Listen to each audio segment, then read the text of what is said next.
Hi everyone. What's up? It's the YY Westie from Krakow this time, and I'm here with PJ Turner, who I guess doesn't really need an introduction, right? Everyone knows PJ, backwards hat dancer. That's right, backwards hat dancer. That's awesome. I don't have a backwards hat on right now, but that's okay. No, but look at his hair, how wonderful it is now. That's right. Maybe you should drop the hat and just say PJ Wonderful Hair Turner. PJ Wonderful Hair Dancer. I don't know about all that. I almost, when my hair is not fixed, I look like the purple minion. Like that just comes. How is it like to be a father and a husband and still travel so much around the world? So the big thing about me to understand is that I had my youngest daughter, or I had my oldest daughter at the age of 15. And it's something a lot of people doesn't know. I grew up very quick, which I had to go immediately into parenting at a very, very young age. So I'm 36 now, and my daughter is incredible. I could not be more blessed with the type of kid that I was given, and it's just an amazing on. My youngest daughter, Brienne, is completely me made over. She is what we call the mini me, which is scary. But she's basically just me in a female body. She's blonde hair, blue eyed, but other than that, like, she is my personality, my body structure. Like, we even have the same big toes. It's a little crazy. And my oldest daughter, she's a spitting image of my wife, which is awesome. Traveling in what we do, I'm not gonna lie, it's a little difficult. It is very difficult. You know, this job, it requires a lot of your time. But honestly, like, I would not be able to do this without the support of my family. They understand how much dancing is a passion of mine, and it's been a passion of mine since I've been 10 years old. And they support me completely. You know, I grew up in such a small town in Tennessee, and I never thought that traveling would be a thing that I would do. I thought that it was just a dream, and I would never be able to go around the world and see the world, and West Coast Swing has brought that to me. However, I wouldn't be able to do that without the support of my family. So my wife is amazing. She understands, she supports my travel, and she's extremely trusting. And as long as I communicate, as long as I remain faithful and continue to, you know, show her love, show her support, she does the same for me. So she's my biggest support team, my biggest cheerleader back at home, and super lucky to have the girl that I have. Both my girls dance, all of my girls dance. My wife actually taught me how to do partner dancing. Really? She did. My wife taught me how to partner dance. Which kind of dance did she dance? So back at home, we had a local bar that we went out to. It was a country bar. And so we did country partner dancing. So the dance that I learned first was called the Sweetheart Schottish. But then after that, she taught me how to do East Coast Swing. Mm-hmm. And from East Coast Swing, that developed into two-step, into cha-cha. You know, nightclub two-step. We learned to waltz, triple two. And then we ended up learning West Coast Swing. Once I learned West Coast Swing, I fell in love with the dance. I was a massive East Coast Swing guy. Then I learned West Coast Swing, and just the personality of the dance, I could include everything that I do into it. I fell in love with it, and I dropped everything else. And what's so attractive about West Coast? Oh man, like, to you? The biggest thing about West Coast to me, like, what's so attractive is that I can dance to Frank Sinatra, to Snoop Dogg. Like, I can dance to all different genres of music with all different speed ranges of music. Everything from, 55 beats a minute to 150 beats a minute. You'll never have the same dance twice, right? So from one girl, you can have the same girl dancing 5 different times, and the dances will never repeat themselves because the music is always going to be different.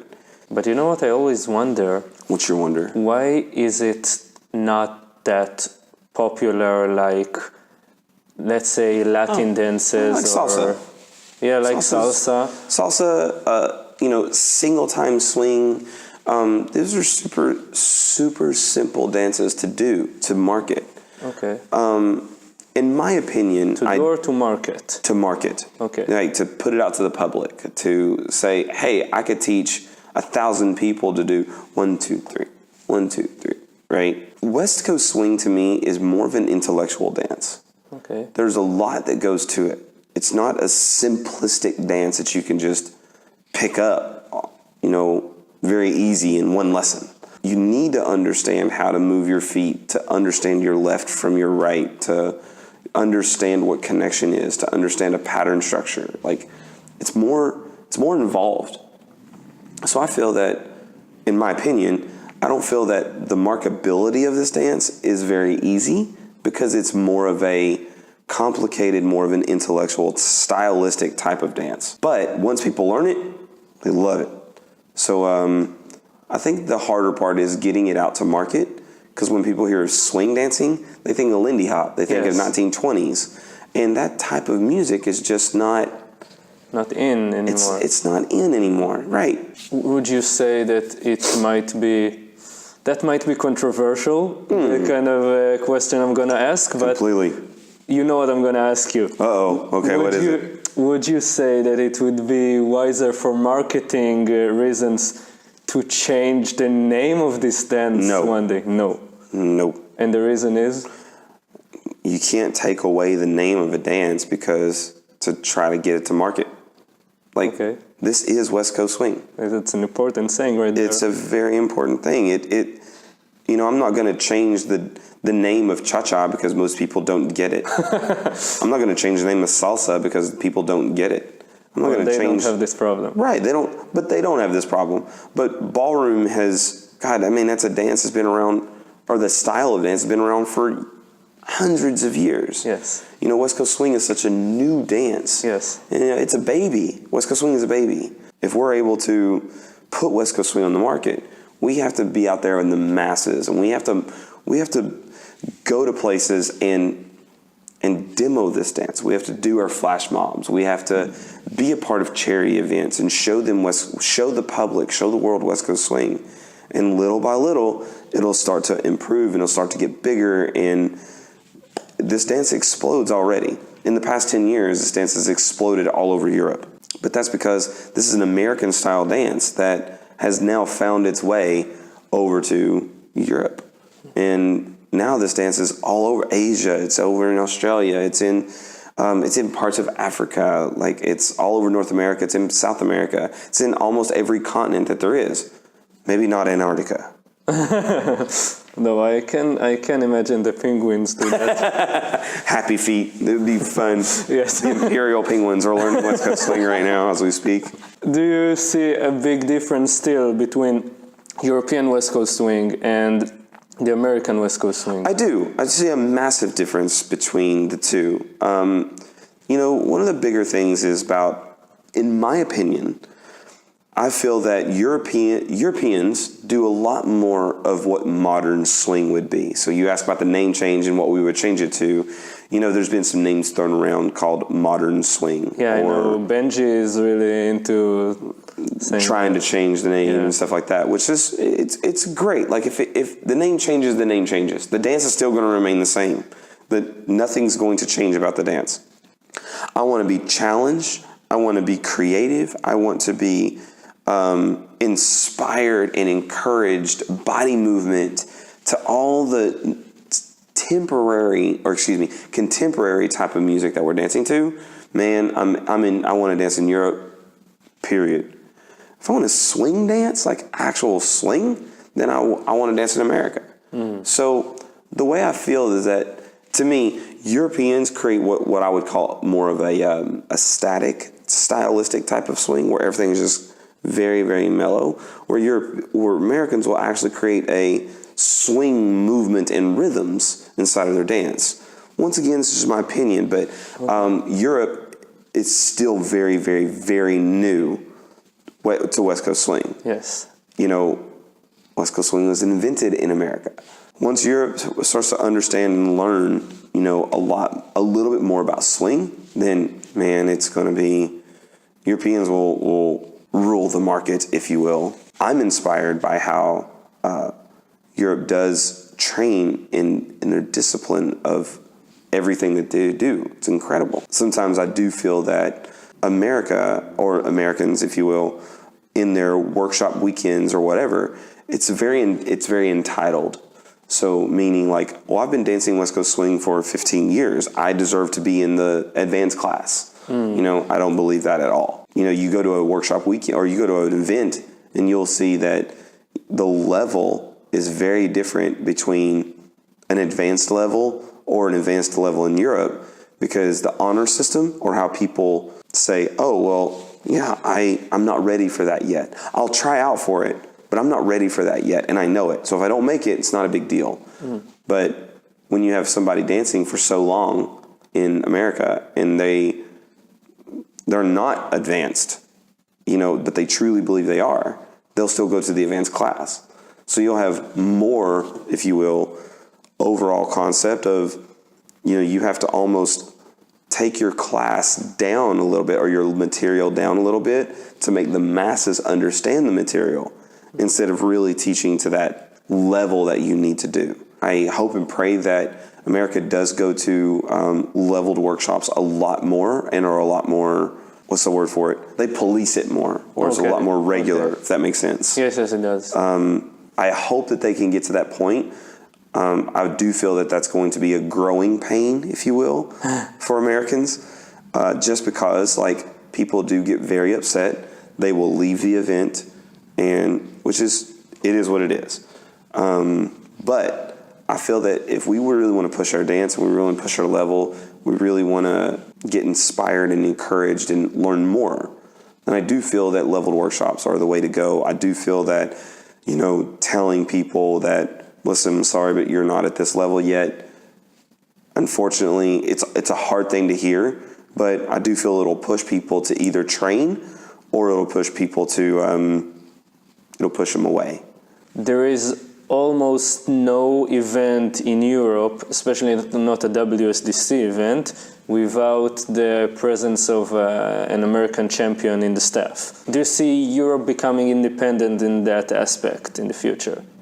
I do see it becoming independent. I think there are definitely some things, like, once again, this dance is still so new inside of Europe. I mean, this dance is, I'm not sure exactly when it started to come over, but I know that some of the pros inside of America started coming over here in the early 2000s. You know, some of the first countries was England and France that it got introduced to. The closest to the shore. The closest to the shores, right.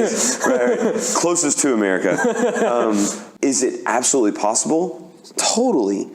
Do I feel that that's going to be sometime very soon? No, I don't. But I also feel that that question alone is a way more event director based, more than my opinion based. You have pros of all kinds. You have pros who are incredible group class teachers, workshop teachers. You have pros who teach the best private lessons. You have pros who are the best socializers to talk to people and go out and meet people and do that. You have pros who are going to show everybody a really good time. All of the pros, in my opinion, bring a very different flavor to an event. They bring a different value or a different worth. So for me, I do feel that event directors, whatever they feel that their value is or their worth is or what they want to bring in, they'll choose accordingly to the pros that will give them that best to fit their vision, if you will. Yeah. So my opinion, can Europe become independent? Totally. But I also believe that I think that will be down the road, depending on event directors. You mentioned that West Coast has changed in the last 20 years, in the last 10 years. Totally. Where do you see it headed right now? I feel it's going away from its roots. Let's say it that way. Yes. I understand now the traditionalist and where they're coming from, and understanding, like, okay, I will go with the work. I will go with where this dance was going, where it's being pushed. But I also believe that this dance needs to stay somewhat still traditional. I still believe we need our blues. I still believe we need our different styles of music. We need our Frank Sinatras, our B.B. Kings. Even though it's like people don't really listen to it these days? I don't care if people listen to it or not. You know, and once again, it makes this dance very beautiful, you know, and very frustrating at the same time. Because you have your people who will dance to certain types of music. You have people who won't dance to certain type of music. Some people hate listening to blues. I actually love listening to blues, right? Is it my favorite style to dance to? No. That's one of my weaknesses inside of my dancing, right? Is my blues music. You know, most people like to hear the contemporary music or they like to hear acoustic music. And that's very appealing to the ear or pleasing to the ear, and it looks really fun on the floor. But you know what we do, again, I think it's not for the masses. So the more we get away from our actual push pass whip, the more we get away from that, and the more that we now just try to improvisation everything with a connection, you know, that's modern swing, not West Coast swing. So I feel that everybody's trying to use a particular pattern structure to manipulate it so much that it's not even recognizable of a dance. So something needs to be recognized. So that's why I don't want to change the name of it. I disagree with changing the name of it, period. Just my opinion. Okay. Pretty stout on it. What I meant was how it started. You had already a pretty rich dance background when you started. I started dancing at the age of 10, right? I did a form of dancing called clogging. I started line dancing when I was 12. And then I started couples dancing when I was 14. I fell in love with the line dancing, the couples dancing, and I didn't want to do clogging anymore. And then from there, I danced at a country bar, as I mentioned earlier. Turned 18, I went to my very first ever dance competition where they had a line dance competition. Of course, I'm 18 years old and, you know, pretty cocky, if you will. And I go to this competition. I'm like, I'm going to walk in here with my boots and my blue jeans, and I'm going to go out there to show these guys what's up. And yeah, I know. Man, I saw these guys out there doing fouettes and pirouettes and passe, and oh man, I was so intimidated by what these guys were doing that I was like, how am I going to compete with these guys? I'm just some bar dancer, and these guys are like serious, trained, you know, amazing dancers. I just tucked my little tail down, and I didn't even go on the floor. But then I saw what they do, Jack and Jill, and I was like, whoa, what's Jack and Jill? And they said, well, this is a dance that's, you know, social, and you can just dance with a partner that you just randomly draw. And I was like, that sounds awesome. So I went and competed in my very first ever Jack and Jill, 2001, at an event in Atlanta, Georgia called Peach State, which is a country event. Competed in the novice division, and obviously novice is huge everywhere you go, right? They take cash on the floor. So you literally sign up on the floor. There's no numbers given. It was just, if you're a novice, like it's the honor system, right? So you have to kind of be real about your dancing. But you go on the floor for novice. So I go on the floor for novice, and I'd been dancing West Coast swing at this point, basically for 6 years. But very first competition ever. Go out there for novice, and I ended up getting third place. Like, it was amazing. First event, I saw West Coast swing, saw line dancing like I've never seen it before, country dancing like I've never seen it before. We take everything we learned from that weekend back to the bar and found another weekend that happened in Nashville, Tennessee. I'm very fortunate. Jack and Jill's were, you know, I was pretty decent at Jack and Jill's, so I did well. I placed pretty well in most of my Jack and Jill's. That just led to me being competitive and wanting to work on my dance even more, and oh man, it was incredible. I didn't do this for a living. This was a hobby. So because of that, I ended up starting to travel in 2012. That was when you started making it a career, becoming a professional? I wanted to develop a reputation. That was my goal. My goal was to develop a reputation, meaning I really wanted to make it to champions, but I didn't at that time. Like, my goal was to get to champions. My goal was to get to champions by only doing Jack and Jills and Strickleys. It was not to do routine. I kind of developed this whole like social dance guy, right? To where I won several social dance awards, and like, these are pretty big awards to have. 2013, Tashina approached me, said, "Hey, listen, I really would like to partner. Would you want to do that?" And I was like, "I'm sorry, I'm not looking for a partner. I don't want a routine. It's not in my goals right now." She's like, "Okay, well, thank you so much. I appreciate it." That was 2012, 2012. We met each other. And so she asked me to partner, and I said no. 2013 rolls around, and she says, "Hey, listen, I would really want to revisit this, and would you want to partner?" So I thought about it. I said, "Give me a week. Let me think about it. Let me talk about it as my wife. Let me, whatever, goals and all that stuff." And then all of a sudden, man, I was like, well, let's do it. Let's try this out. And that was in April of 2013. In May, we got together for the very first time, and we learned a routine together, competed in July, and 5 years later, right? We're no longer together anymore, but 5 years later, man, we had a great run. It was an incredible experience with her. I'm so fortunate to her. I'm so thankful for her in every way. And right now, I'm really enjoying being just on my own. I am in the search for a new partner, but I think I'm going to let that happen a little bit more organically than just, I need a partner and I'm going to go do it now. I think it will be very important for the viewers and listeners to get maybe a tip from you for a beginner Westie, or a beginner dancer who wants to become pro one day. Oh, wow. Beginner Westie to become pro. Or a less experienced dancer who wants to become pro. In the future one day. The thing that I would say as far as tips for people, never stop learning. Always be a student. I would also tell people to work on your dance. Don't expect it to happen.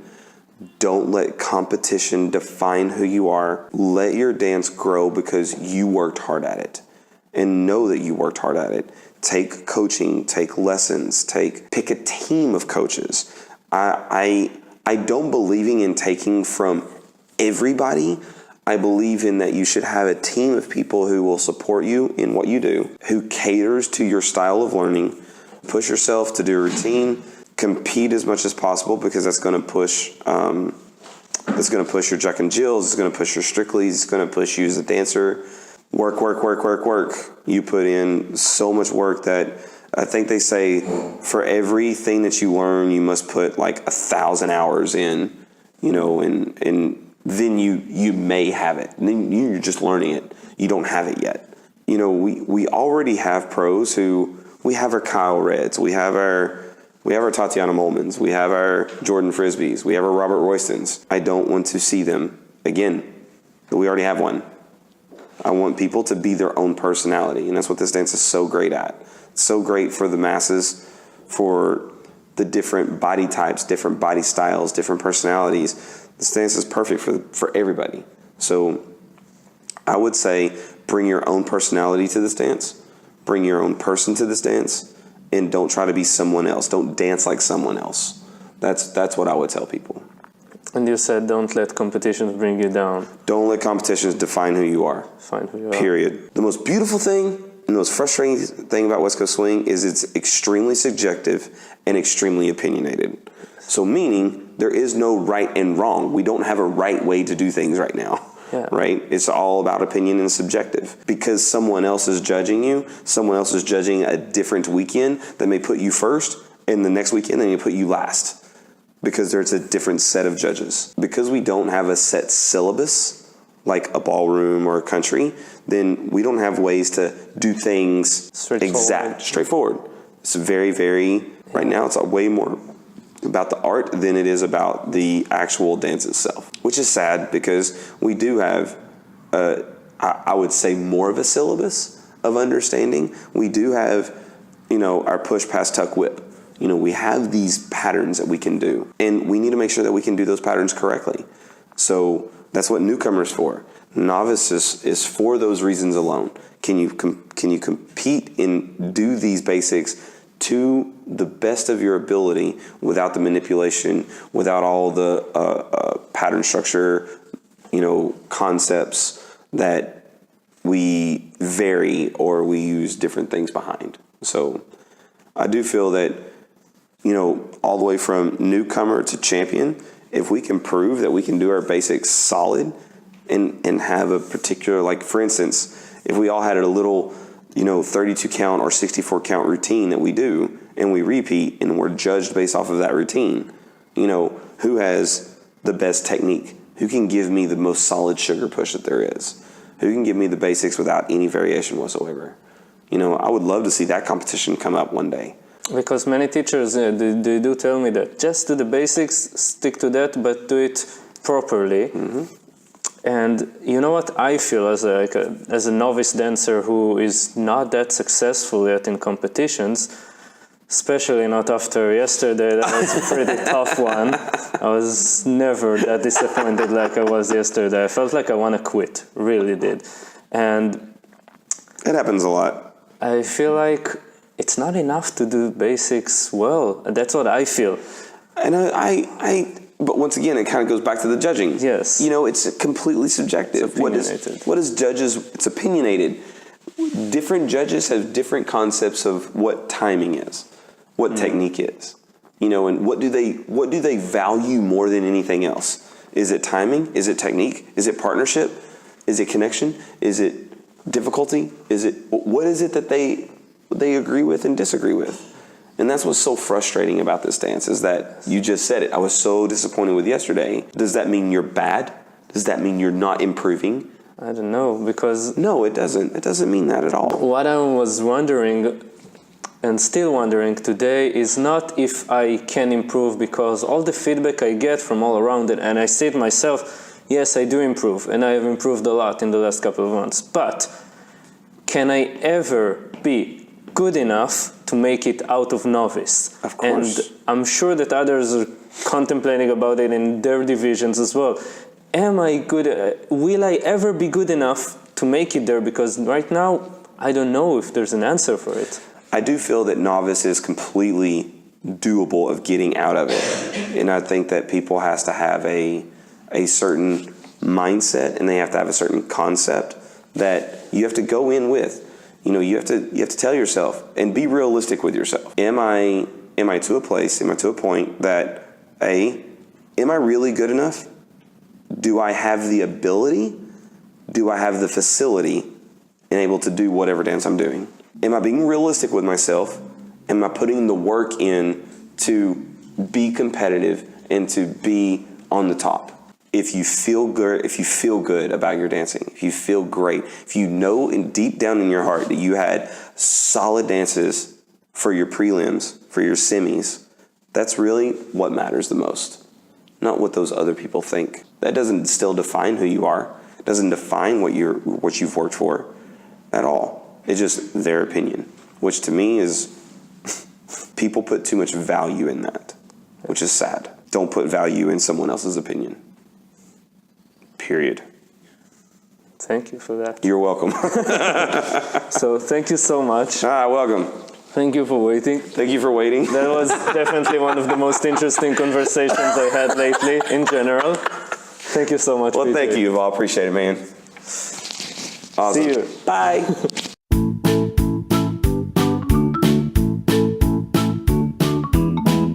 Cheers. Hello. Mustard. Water.